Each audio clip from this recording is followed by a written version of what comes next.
My name is Alexandria Cummings, and I am the Director of Financial Inclusion and Housing Access and Sustainability at the YWCA of Metropolitan Chicago. I want to thank you all for spending your lunch hour or taking a little break with us, and like to welcome you to our event today. I'll be your moderator for today's session on material safety and navigating financial anxiety. This amazing program, which we know is going to be amazing because we've got all the good information for you, is brought to you by Black Femme and the YWCA Metropolitan Chicago. During this session today, we're going to discuss tools for managing financial anxiety. And you might be wondering what that is or how does that relate to us? Don't worry, we're going to tell you today. According to a 2021 Capital One CreditWise survey, 73% of Americans rank their finances as the most significant source of stress in their life, right? So people are stressed about money, wondering how they're going to pay bills. In the work that we're doing now with YWCA, we are seeing a lot of folks who are out of work or not able to pay their rent or mortgage. So we know that it is a thing for folks not being able to pay their expenses. Oh, we got a little bit of an echo there, guys. One second.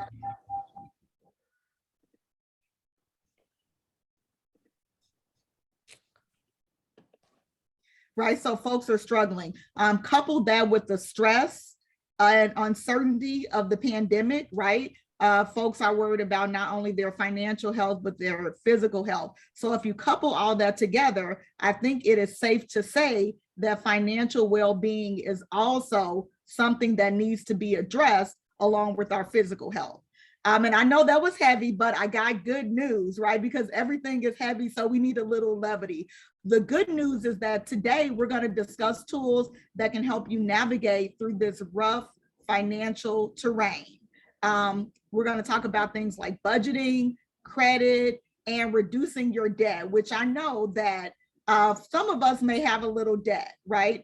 And also another piece of good news as a gift to you today, at the conclusion of this webinar, you're going to receive free access to an amazing wealth and money management tool called Best Money Moves. So pay attention to your email at the end of this session, and you'll get free access to this financial resource. It'll help you set up a budget. You'll be able to watch really cool and quick tutorials on any kind of topic you want, from insurance to home buying to building your credit, entrepreneurship. The possibilities are endless. So that's the good news. And so we're going to keep it rolling because we only have an hour, and it goes really, really quick when you're getting good information. And so coming to the stage, the virtual stage, I'll say, is our guest, Emil Washington. He is the COO at Black Femme.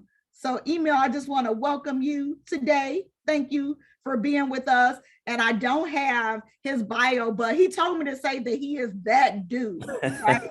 He is the dude that knows the stuff, right? And he's got a good title, the COO. And so I want to tell you all a little bit about Black Femme. And then Emil is going to do his magic, right? Yes, ma'am. Okay, good. So Black Femme is an organization that partners with the nation's most forward-thinking governmental bodies and activists to reimagine wealth-building opportunities for Black women. So I just have to say that again. They work to reimagine wealth-building opportunities for Black women. So I know y'all are like a collective yes, and I'm a bad snapper, but you get it, right? Black Femme. Got you. Thank you. You know, I'm really bad at snapping, and I have a 6-year-old, and we're trying to teach him, but that might be one of my limitations as a mommy.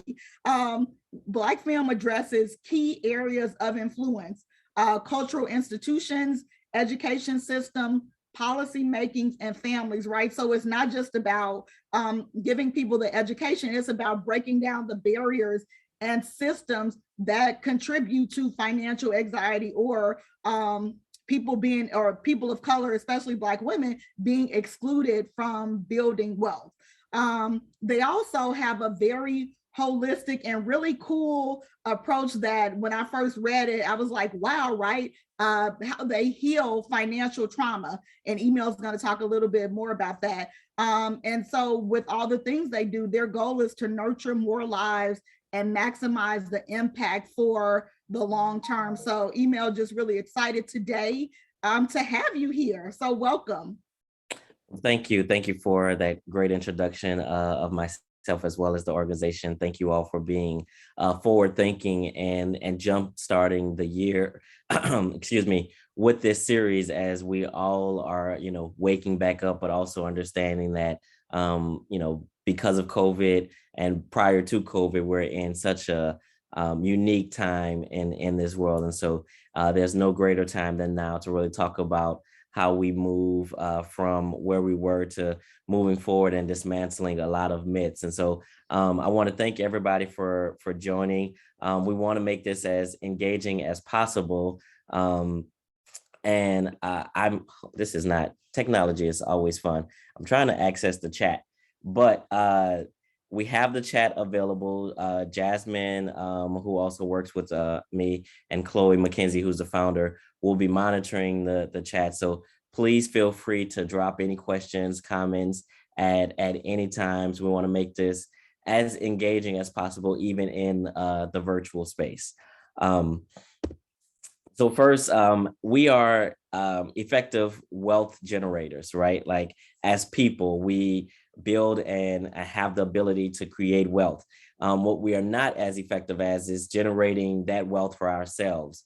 The way that the country and the world is set up, it's all about making sure that those who have get more versus those who do not being able to get. And so we want to kind of get into how we talk about financial trauma, financial shaming, and what that actually means and how it impacts us on a day-to-day basis.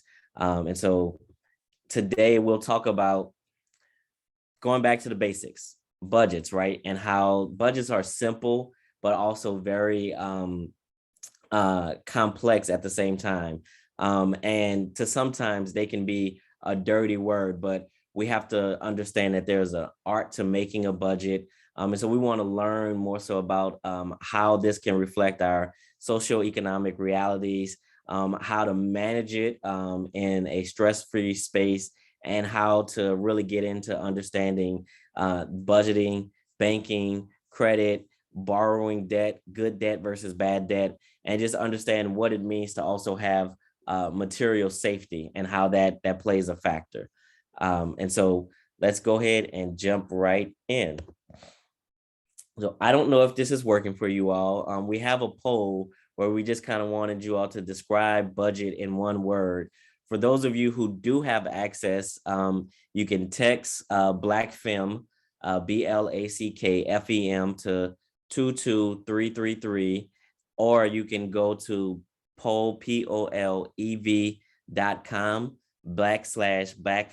/BlackFem and type in your responses to describe budget in one word. You can also utilize the chat feature. So that is an option as well. So I just want to give you a chance to kind of describe what a budget is to you in one or two words.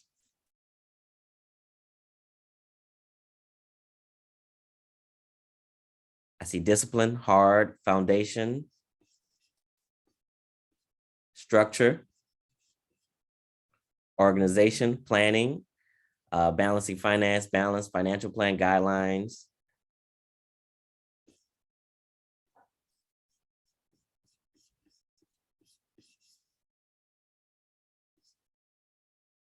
Okay, we'll move forward. Hard, yes. And all of those are very accurate. Bargain, they're forward thinking. It's what it is for you and how your approach is to being in this space. So we want to kind of know the basics, and we will share this tool with you all. This is a budgeting tool that allows us to really kind of organize ourselves financially. And so let's see if this will work for us properly. Give me 1 second and I'll switch the screens.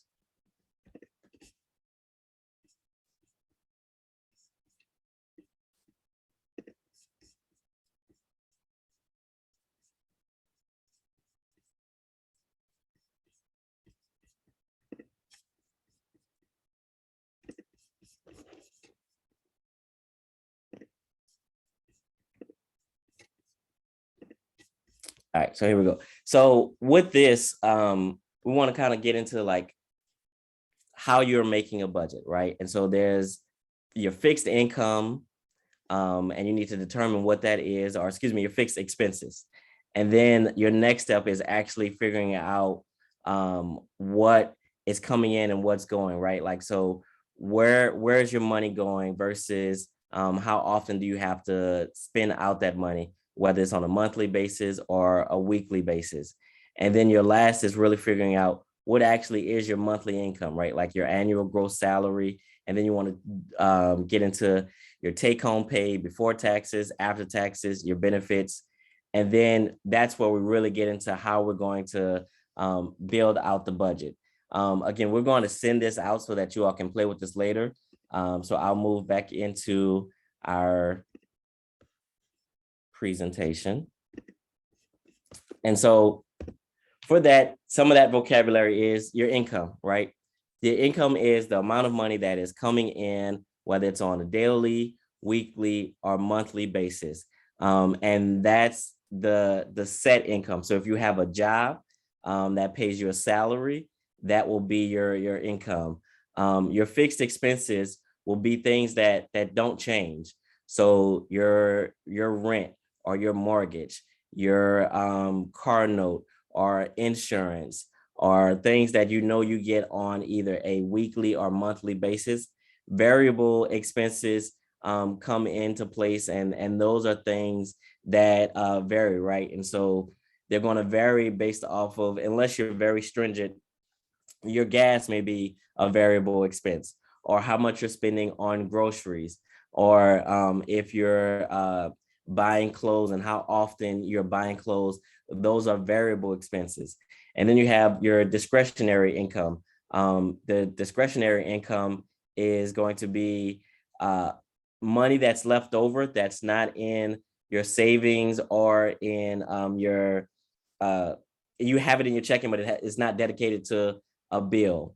And then material safety is being safe and secure with your surroundings, right? Like being able to actually have the financial means to afford the house, or actually having a house or apartment. If you have, let's say you're back in school and because of COVID, you had to switch to being online. Do you have an actual computer to be able to do your schoolwork and do that online versus having to go to a library, which was then closed? That created a space of unsafety from not being able to have those material, and it could lead into financial shame, which is the last thing, right? Like the shaming process of not being able to afford or have the resources that are available to everyone else, and it makes it seem as if you're having less. So back to our poll, what worries you about budgeting? We understood what you thought about it, but like, what is the actual process that I guess stresses you out and gets in the way of you actually creating the necessary budget that you would want? Financial shame and overcoming it. Expenses. The amounts, yes, it can be very overwhelming.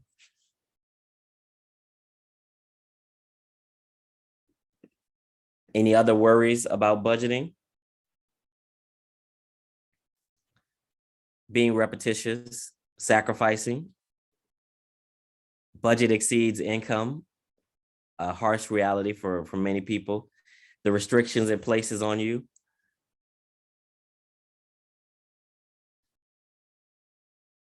All of these are very true. And, you know, for me, I not being disciplined enough to stick to it, family may not have the same priorities, quality of life change. Budgeting to sometimes, you know, you have to look at it through the same lens of of a diet, right? Like, yes, you have to do it every day, and it can be very hard and not fun. And it reminds you and shows you of the things that you don't have or you want to have. And so being disciplined enough to delay the short-term gratification, all of those are very realistic things when we're talking about budgeting. And so how do we work through that financial shame, right? How do you contextualize your budget, right? Like, you have to recognize that the socioeconomic experiences are influenced by our macroeconomic factors. And so really getting into a space of naming your feelings, which we're just doing, right? Like naming them out loud as to what is it that's holding us back, and then reflect on this. So like when we're talking about financial abuse and the shaming and the trauma, there are many factors that lead to that, right? Like, so from the financial abuse side, some of that can come from the governmental space. And then when we're talking about the shaming and how you get into the trauma, that can be from cultural and institutional. And then you have like just as an individual, right? Like your daily walk through life, how you're feeling about where you are, the spaces that you occupy. We're talking about right now dealing with people who still don't have jobs, people who lost their work because of COVID and were relegated to unemployment. And then from that, right, like because from a political space, people felt that people were not working and doing jobs that they needed or wanted them to do. So they created an abusive relationship and took away the unemployment in some states, which created financial trauma and then created and led to the financial shame, right? Like, so it is one big, in this particular instance, one big triangle that continues to perpetuate itself. And none of it is the cause or the root cause from the actual individual who was placed into these situations. And so what we want to really understand how we got here, and things that we can try to do to move forward in this space. And so what's often missing when you're learning about personal finance, and then what would you take from what would it take for you to feel materially safe? So for me, in learning about financing, it really was the budgeting aspect, right? Like being very stringent, and I liken it to the diet because I hate diets. I'm originally from New Orleans, and diet is just not in our vocabulary, right? Like we love to eat very rich and thick foods, but that's not always healthy, right? Like that's not always the best thing. And so sometimes you have to cut back or create moderation. And so when we're talking about personal finance, it's the exact same thing, right? Like even if whether you're making $10,000 a month or you're making $1,000 a month, you still have to understand and know how to spend that money so that you can feel materially safe and be in a space where you're not always judging other people or looking to see what it is that you don't have, but being comfortable in the space that you do occupy. And so I want to take a break. There's been a lot of talking, just kind of get a sense of how we're feeling, right? Like this is a lot, and these are very emotional topics when we're talking about finance, when we're talking about being realistic about the spaces that we occupy. So just wanted to do a little check-in and see how people are feeling right now.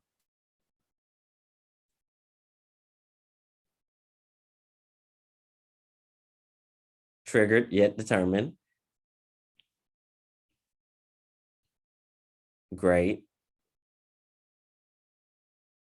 Hopeful. Forward to learning more. Motivated, embarrassed, triggered, intrigued, somewhat empowered. And so we're going to move forward to, working toward getting some tools that you all can have as we move throughout not only this particular workshop, but the whole series as a whole, so that, when these conversations come up, we're not feeling these type of ways.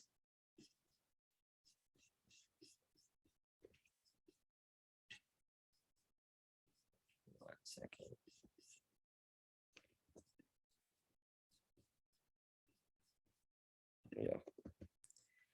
So let's talk about call the thing a thing. There's power in admitting where you are. Yes. So let's talk about banks. Um, Banks and credit. And so there's two spaces, right? There's the banks and then there's credit unions.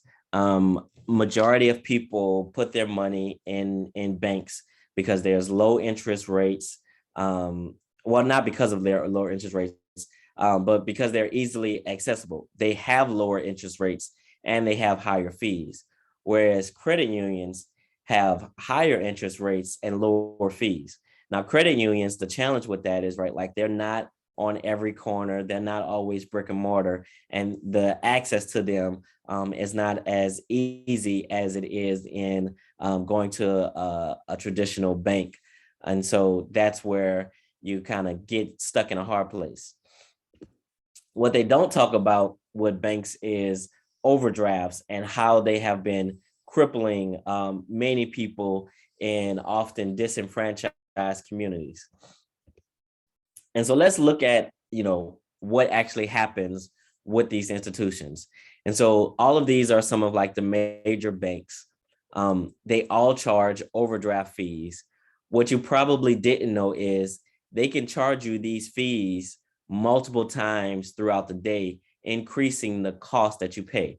And so, for example, for Chase, they can charge a max of 3 times, whereas M&T Bank and TD Bank can charge 5 times per day, ranging from $175 to $192.50, excuse me, in charges from transactions.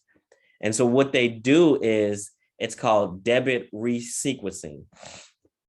Debit resequencing is the reordering of your transactions so that the bank can get the most out of those fees. Let's say you had a typical balance of $100. Your first transaction you spend was $75. You now have $25 left.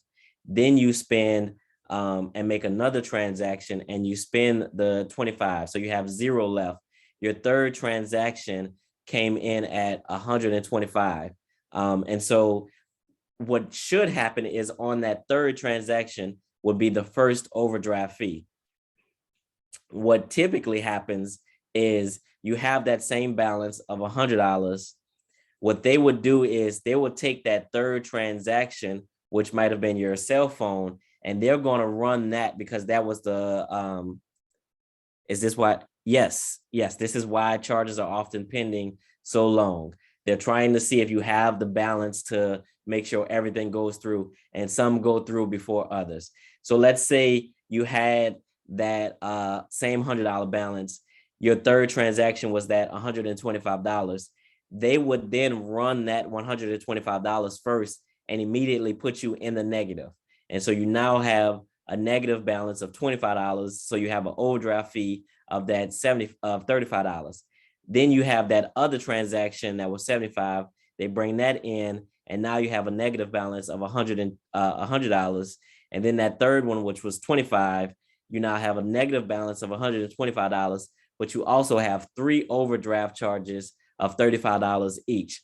And so you've now had to dug yourself into a larger hole because of how they decided to reorder your transactions so that they can make more money. Now, what most people don't realize is when you sign up for a bank account, you have the option to opt out of overdraft protection or overdraft fees. And in doing that, so for example, on one, your first transaction or your third transaction would have been declined. So when you tried to do the 125, it would not have gone through. Or in the other order, when they tried to resequence, if they tried to do the 125 first, that would have immediately been declined and not gone through. And so you wouldn't be facing those overdraft fees. But they don't tell you that when you're signing up for an account. They just, most people are getting what they can and then moving forward.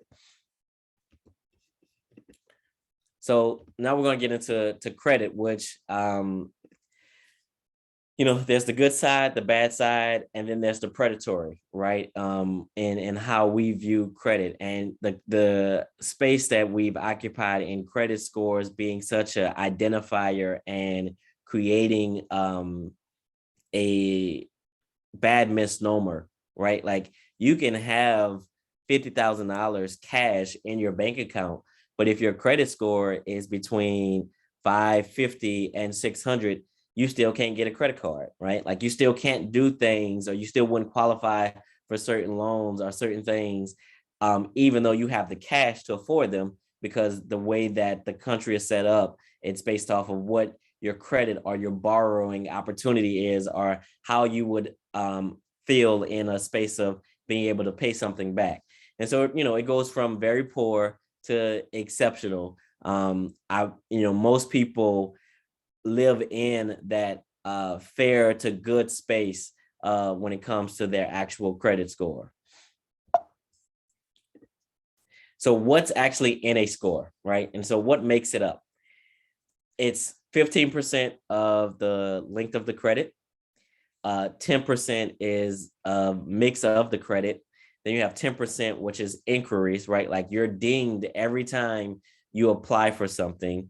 And there's one thing where it's a soft inquiry versus a hard inquiry, right? And so when you're applying for loans or credit cards and things of that nature, those are hard inquiries that stay on your account. Depending on the bureau, sometimes 2 to 5 years, they stay there as a credit inquiry and diminishes and lower your score. Because the more times that you're trying, it's showing that you are not qualified for it. And so it decreases your score. Then you have the actual payment history makes up 35%, and the capacity makes up 30%. And so how heavily weighted are soft inquiries against your score? Soft inquiries are not as heavy as the hard ones, right? And so soft inquiries, actually, you can typically write a letter to the credit bureau and ask them to remove those. And if you do enough letters, they will actually take those off. If we're looking at it from the percentage of in the 10%, the soft will probably be about 2% of that 10%, and the hard is the other 8%. And so the rule of thumb, right, is having at least 30% or more available of your credit. So if you have a card that's or excuse me, not 30% or more available, using only 30%. So let's say you have a credit card that has $1,000 balance. It would be looked upon poorly if you stayed with a balance anywhere less than 650 to 500, right? So they want you to keep a balance of at least $700 on that card, showing that you're not always maxing it out. You're being very responsible with your money, and you know how to balance and pay things on time.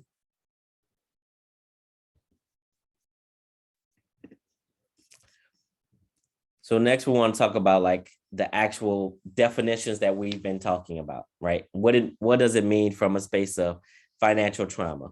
Financial trauma is like the response to cumulative harming of a person's wealth building capabilities caused by events, actions, policies, and cultural messages that inequitably reinforce a person's social, economic condition or positioning. So look at it from this standpoint. Wealth in this country was created through volatile means, from the space of slavery, from the space of the slave trade, from the space of Jim Crow, from the space of redlining, from the space of actually lynching to kill and make sure that people don't move in certain spaces. Violence is how that started to get into this space, right?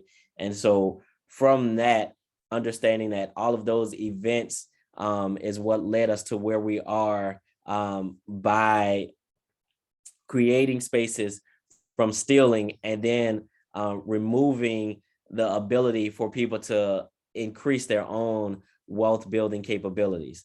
And then it was perpetuated by policies that have been put in place and laws that have been put in place, right? And so ensuring that at one point, college was actually something that was free. But as a certain demographic of people started to go to college, we created the actual student loans.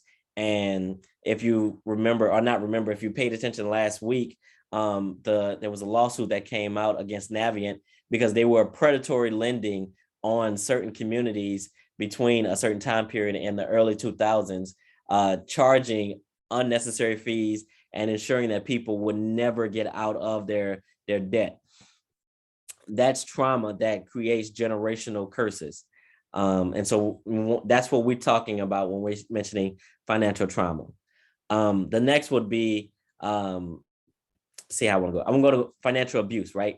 An event, an action, a policy, cultural message that inequitably reinforces the conditions that impair a person's wealth-building capability or material safety.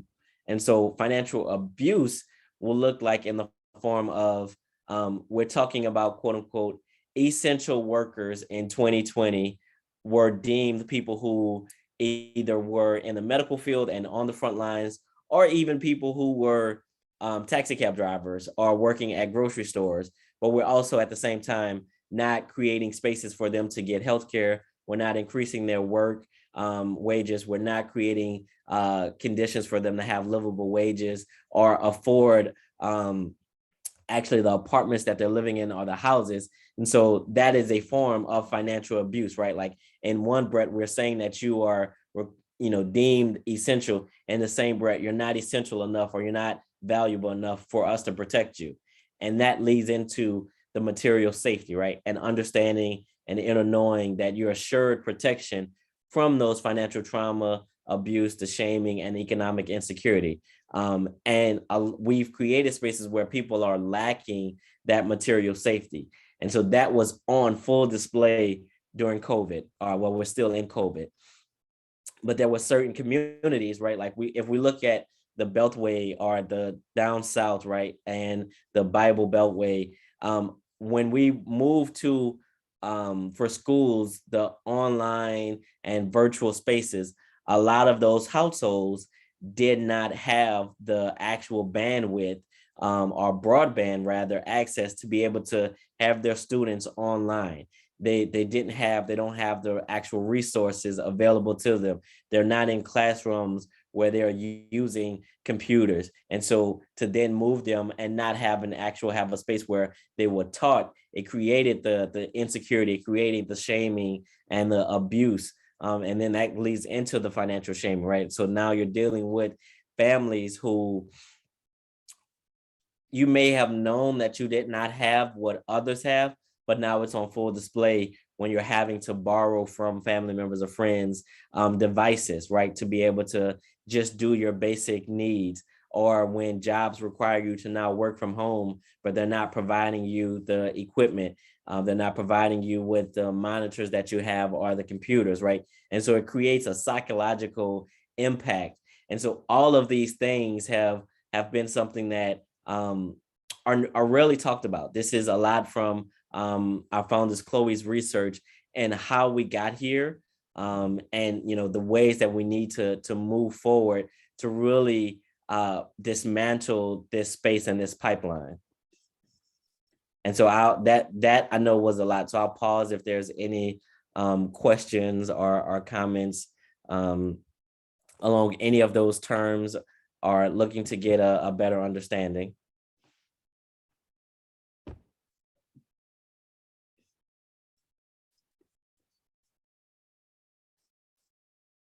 Okay, I'll move forward. So, that was the last one. So now I will open this up to questions. And Alex, if you want to come back on screen and help me with monitoring this. We want this to be as engaging, and this was kind of our first, this is our introduction, right? And so you'll see as we move forward a lot of these terms in our next two sessions. It's a lot. It's a lot to deal with. It's a lot to process. By no means do we want to create any spaces for people to feel embarrassed, but it is from a space of wanting to empower and educate and give everybody the necessary tools and resources. Yes, I can go back to the last slide. And so, again, I want to thank you, Alex, and the YWCA for being such great partners and forward thinking and understanding, right? This is how we're going to move forward. And this is just the beginning, right? Like, it has to continue. It can't be something that's a one-off. It can't just be these 3 coming up workshops, right? Like, I wish we were back in person, but COVID doesn't allow that. But we want to bring on, partners so that you can ask questions directly to financial institutions and learn from them the differences between, a checking and a savings, or brokerage accounts, how to manage your money, how to have access to some of the free resources that often aren't presented. Wow. I have like a million thoughts where I'll just say, wow.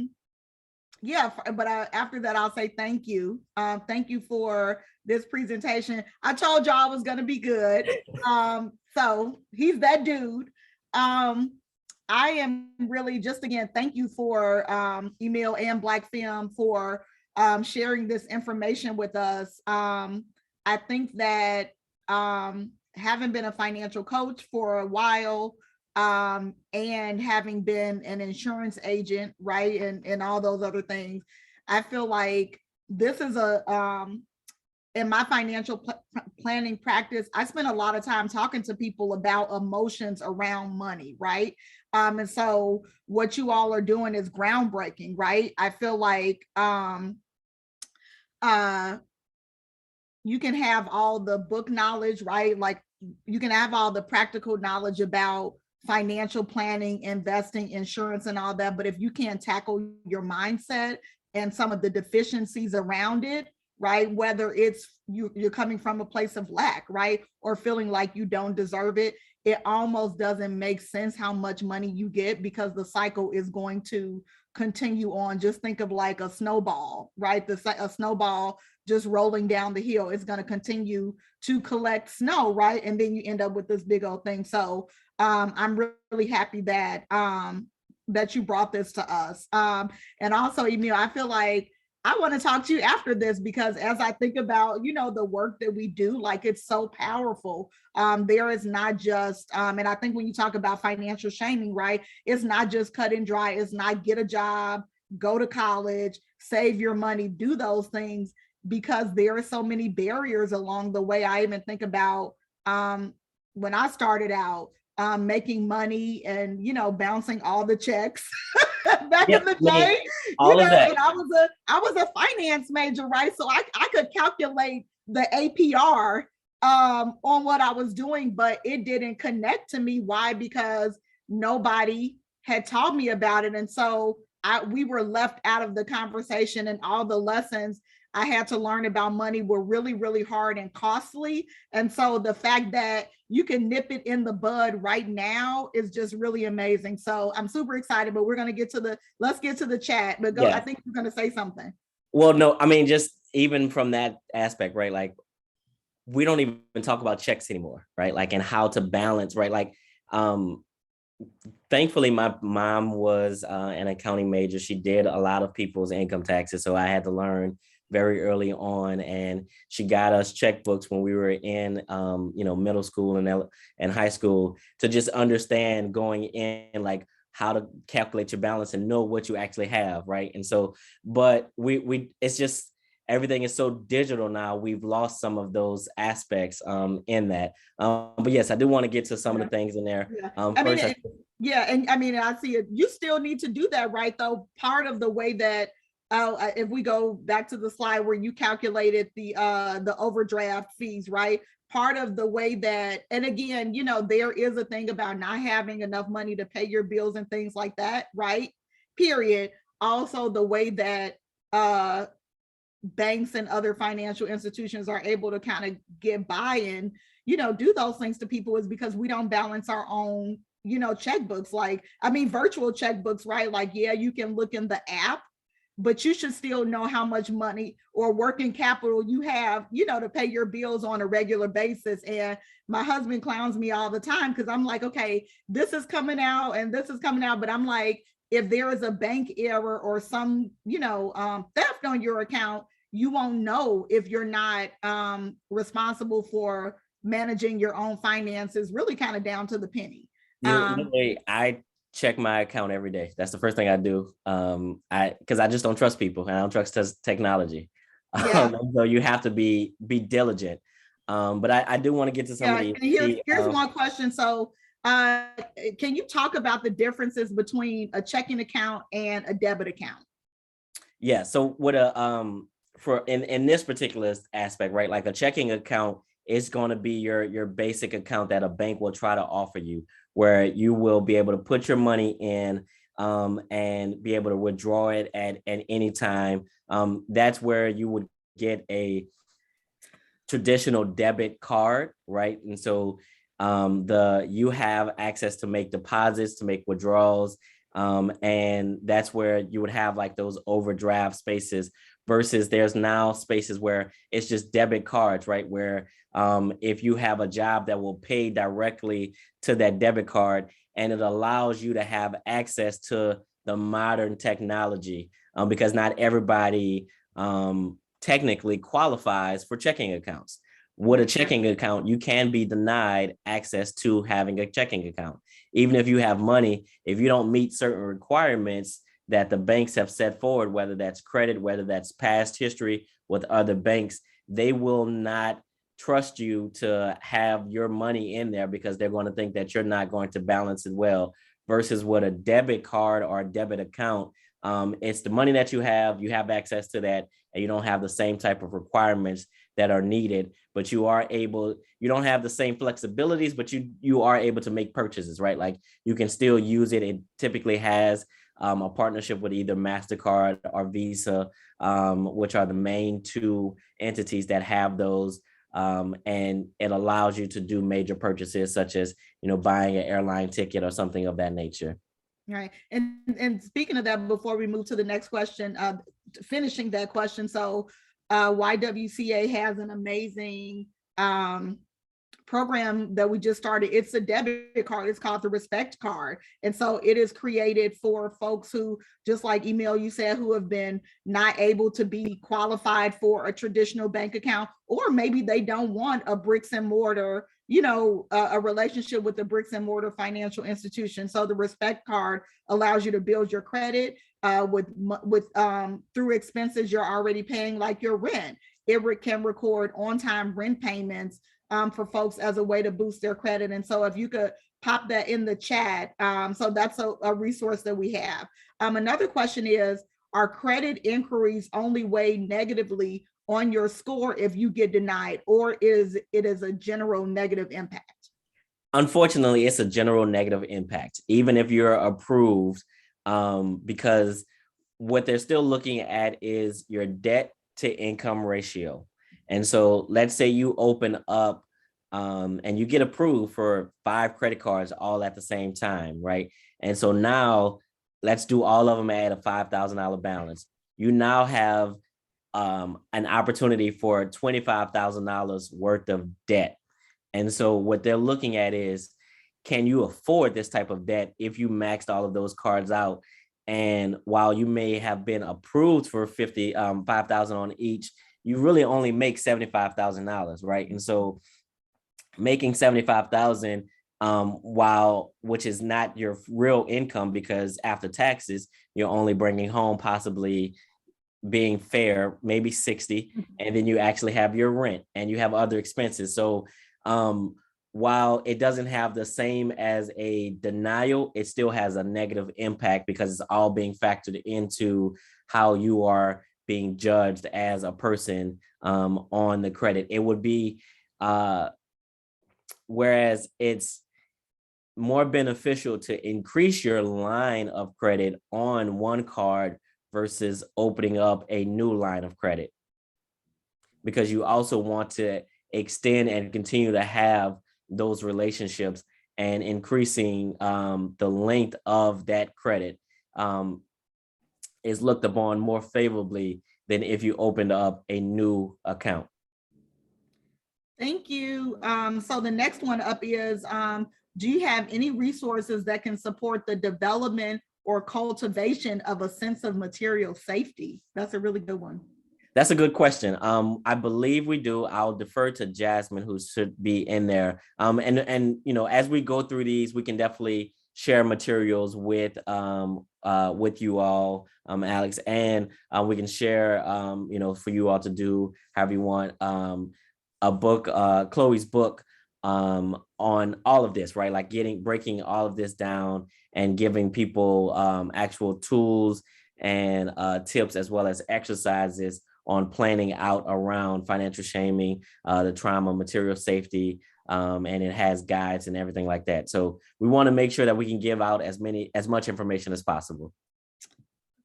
All right, and I think I saw another question. Give me a sec. Oh, it's just a comment. It said that COVID has allowed people to be truthful about how low income people have been created, or maybe that means affected. I don't know, but COVID has brought a lot to light as far as what's happening with people's finances. With the department that I manage at the YWCA Metropolitan Chicago, one of our main goals is to put people into homes during our home buyer education. But we've been seeing such a great need and overwhelming need actually for people to get for rental assistance, right? We are on about our third round of rental assistance programming for City of Chicago residents, State of Illinois residents. And so what we're seeing is a person could have applied back in March or back in the summer of 2020, right? And they've been applying again and again because they are still out of work, or right, if they have work, they're underemployed, right? And so it has been really eye-opening, but also humbling, right? To be able to support folks in the way that they need and to be able to do it in a timely manner. Right. I mean, it's this, to some extent, it pulled the scab off of the wound that we already knew was there. And so many people have been impacted by it from COVID. And, you know, there's the challenge, or the sad part, honestly, is there's so many ways and things that this could have been avoided. And there's so much money that we've spent around trying to generate and keep the economy going versus actually helping people, right? When you look at a lot of the people who are, we're talking about rent forgiveness and things of that nature, these same renters are the same owners of those buildings applied for PPP loans and applied for, you know, the short-term lending, and they're still going to charge and get the money for the rent, versus had we just forgiven the rent and given the money directly to the homeowners, right? Like, and then that relieves the stress from community organizations. But, you know, that's a whole nother conversation. I was going to say, don't start. No, don't start. Listen, but I did see a question. Okay, go ahead. Which institutions has the best benefits for savings accounts, banks or unions? That's a tricky one. I think you actually have to do your individual research on that, because it's really going to be based off of how much money you're actually putting in. So some banks actually may have better rates than unions, but they may require a minimum daily balance. And hear me, daily, not monthly, but a daily balance of $25,000 to give you the highest interest rate on it. So it's just really what is going to be the most efficient for you as to which one would have the better rates. Awesome. And I actually have a question for you, Emil. So today's topic, very timely, super deep, right? And good deep, right? Because again, money mindset is a big part of adjusting your financial mindset or refining it. And, you know, being laser focused on wealth building is a thing, right? So how would you say people can digest this information and be able to implement it like today or tomorrow. Well, today, how can folks digest this and implement this information today? The first thing I would say is take a step back, right? Like actually process the things that you heard. If there were buzzwords that you were not familiar with, right? Like take a moment, look them up. And then the second is use the budget tool. So we will get that to you all immediately so that you can send that out, or maybe Jasmine has all of the emails and we can email the budget tool and look at and actually work on that, right? Like create that to be a realistic space. Now, in that budget tool, it is required for you to be brutally honest about what you're spending in order for it to be effective. It shouldn't be something that you're guessing.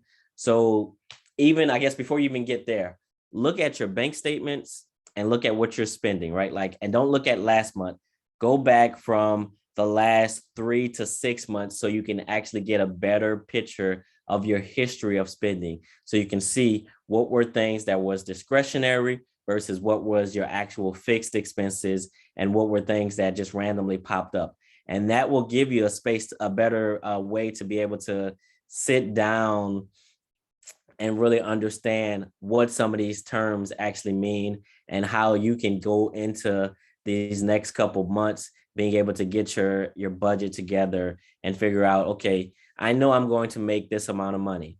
Do I need more? Where can I get more from? If I got more, where would that go? And this was going to come in, I think, another section. Your savings, whatever your savings, should be considered a debt. It's not considered income.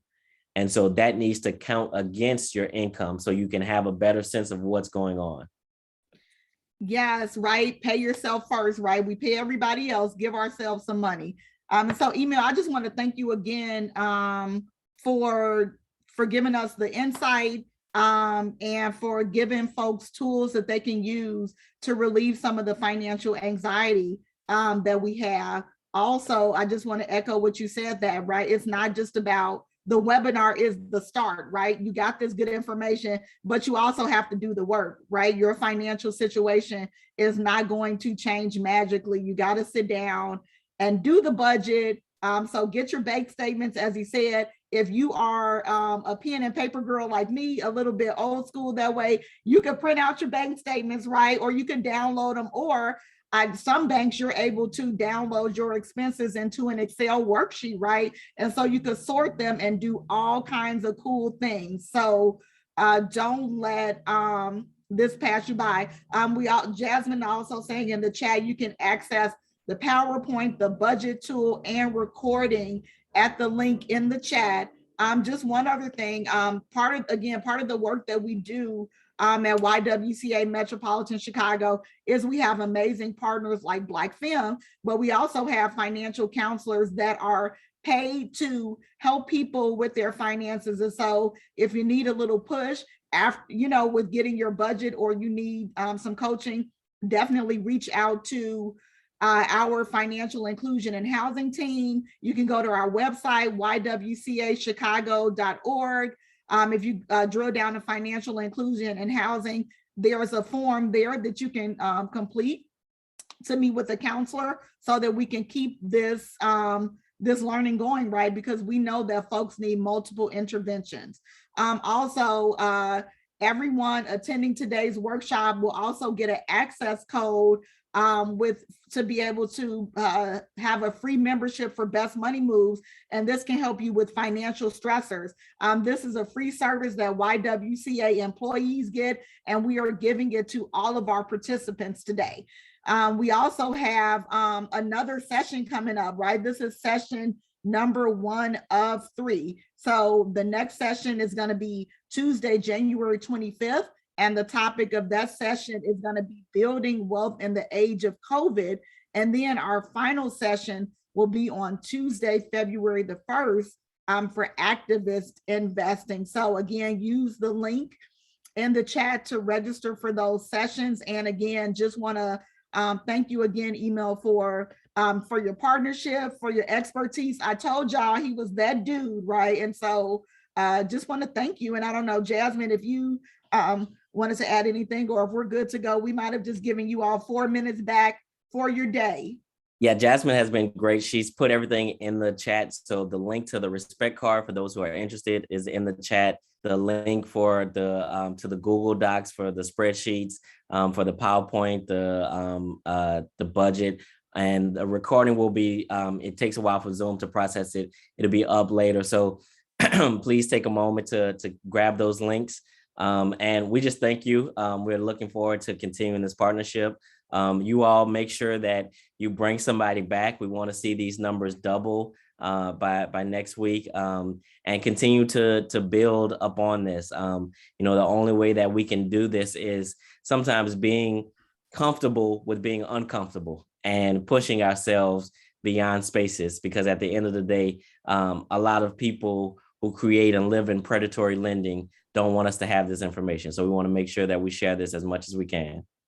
Yes, yes, yes, yes. Thank you so much. And everybody, be safe, wear your mask, and have a great week. And we will see you again on the 25th for Building Wealth in the Age of COVID. And then again on February 1st. Oh, and can people from out of town be here for these? So yes, everybody, they're all going to be done virtually. So the same way that you signed up and registered for this is the same way you can access the next 2 sessions. Thank you all. Have a good day. Thank you all.